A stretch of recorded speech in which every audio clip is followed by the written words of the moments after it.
what is welding? I'm putting this video together as a very basic explanation of what welding is. I feel like most people understand when they hear the term welding, it has something to do with metal and something to do with heat. And at the heart of it, that's all it is. We are controlling a heat source to put two pieces of metal together. From the first crude welds made by heating metal up and then pounding it together to the laser welding that we have today, putting together electrical components and sending spaceships up into space. It's all about sticking metal together using heat.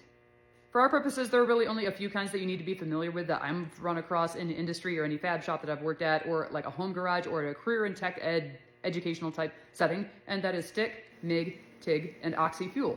There are many names for all of these processes. Again, for the purposes of this video, I am simply doing the most common names used so that the layman can understand what is going on behind those terms when they hear them in conversation. Like, oh yeah, I've heard that. I've got an idea of how that works. Again, I repeat, this is as little information as I felt comfortable giving while giving a comprehensive overview of the most basic processes without subjecting the viewers to overwhelm.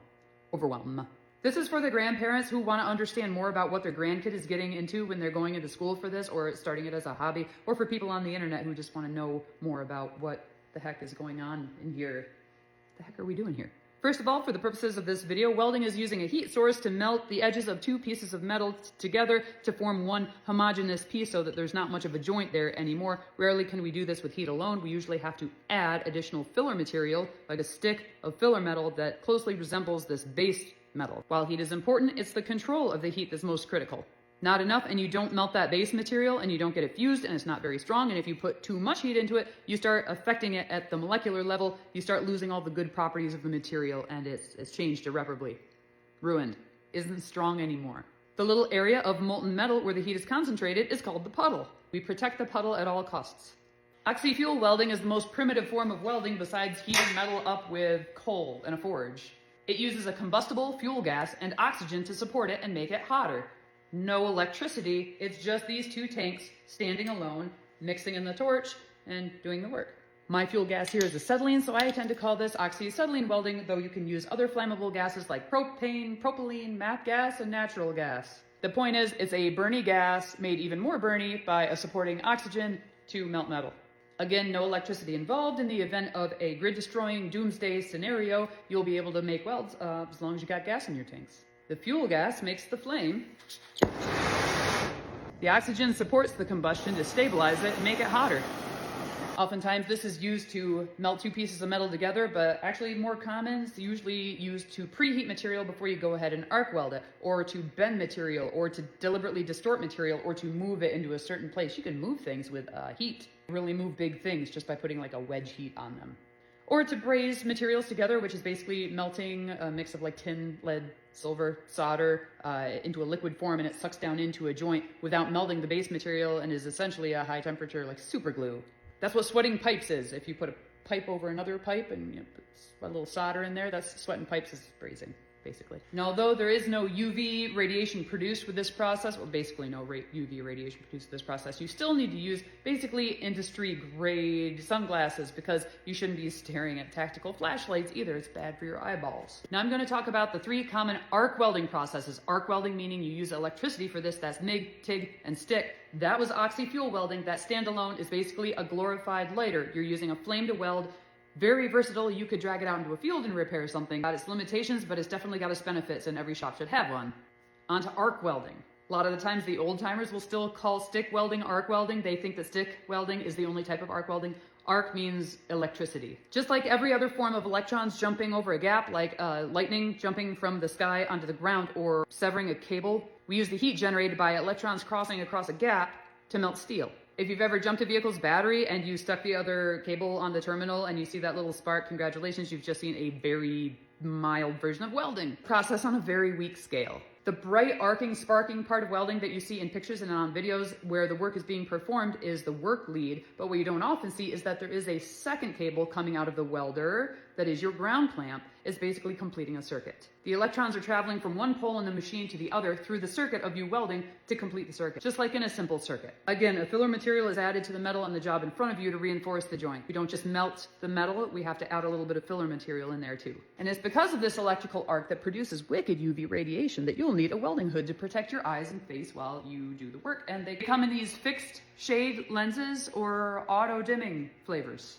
Since the heat it creates is by an electric current, the base metal melts immediately, rather than gradually with gas welding. The immediate location of the arc weld being performed is immediately hotter, much hotter than traditional gas welding. Because of this, arc welding also requires a shielding gas over top of that molten puddle. Molten metal has a ravenous chemical appetite for elements in the air. At these high temperatures, certain elements are drawn out of the air and mixed into the weld to make weak spots. TIG and MIG use a shielding gas that pours out over the molten weld as the work is being performed. Stick uses a flux that burns off. I'll get back to this. Shielding gas is non-reactive and it forms a little protective cloud around the puddle that displaces air so that impurities can't be pulled in. MIG welding is a spool of filler wire that comes out of the lead and is fed into the weld pool, becoming a part of the weld. When the trigger on the gun is pressed, three things happen. The wire feeds, the wire is energized, and the shielding gas is forced out to accompany the wire as it melts and feeds into the puddle. Not energized.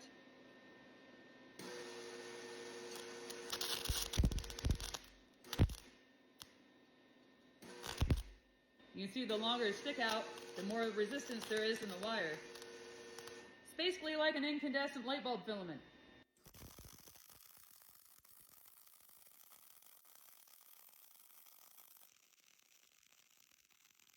TIG welding features a non-consumable electrode made out of tungsten, which has a very high melting point. The tungsten is ground to a point and then usually energized with a foot pedal rheostat, much like a sewing machine, and you can control the amperage in a infinite way.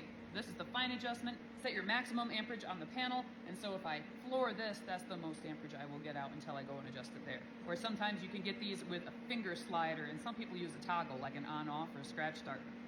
Getting ahead of myself. The arc is clean and precise and very strong, and the rheostat allows you to add more or less heat depending on the situation or the material or the fit up. The torch is held and operated by your strong hand, and your weaker hand, your other hand, your off hand holds the filler material and adds as you go along, much like the oxy-fuel. This is an arc welding process where you use electricity to do this. Oxyacetylene welding, you're using a flame. The only way you can dial back on the heat when you're oxy-fuel welding is to physically pull the torch away. You can't do that when you're TIG welding because you have your inert gas, argon,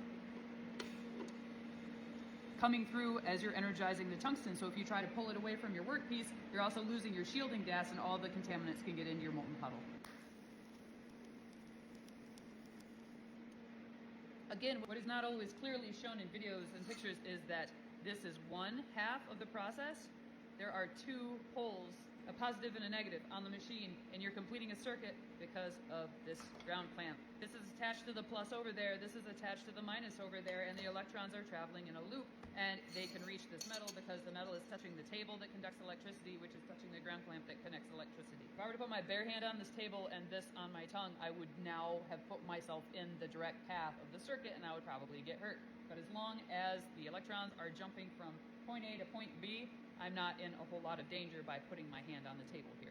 Path of least resistance. Stick welding is the original arc welding, so a lot of old-timers still refer to this only as arc welding, although, as I have already shown you, two other arc welding processes because they use an electrical arc to weld. A lot of people still call this arc welding. Just let them. It's stick welding because we are using a stick as filler material as also the electrode. Go back to my example of jump starting the car. One lead of the stick welder is clamped to my table or the workpiece, and the other lead is clamped onto this stick with a metal middle.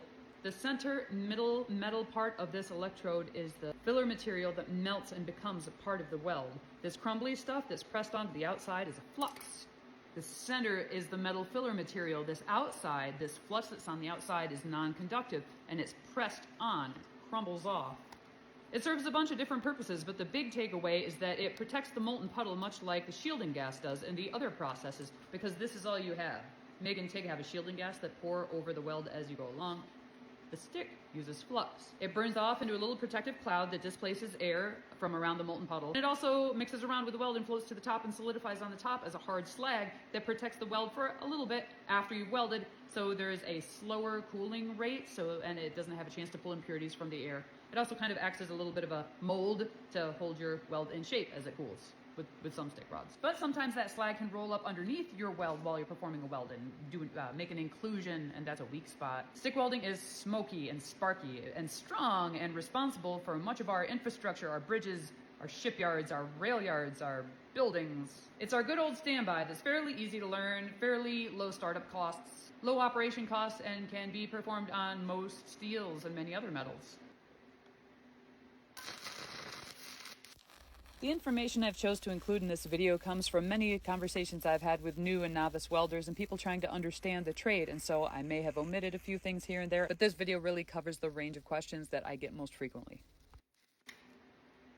So these are the four main welding processes that you'll probably run into in a trade school setting or like an ag mechanics program or most fabrication shops, at least the ones that I've been in. The very big difference is that one requires a flammable gas to perform the work and the others require electricity. Gas welding is chemistry, arc welding is completing a circuit.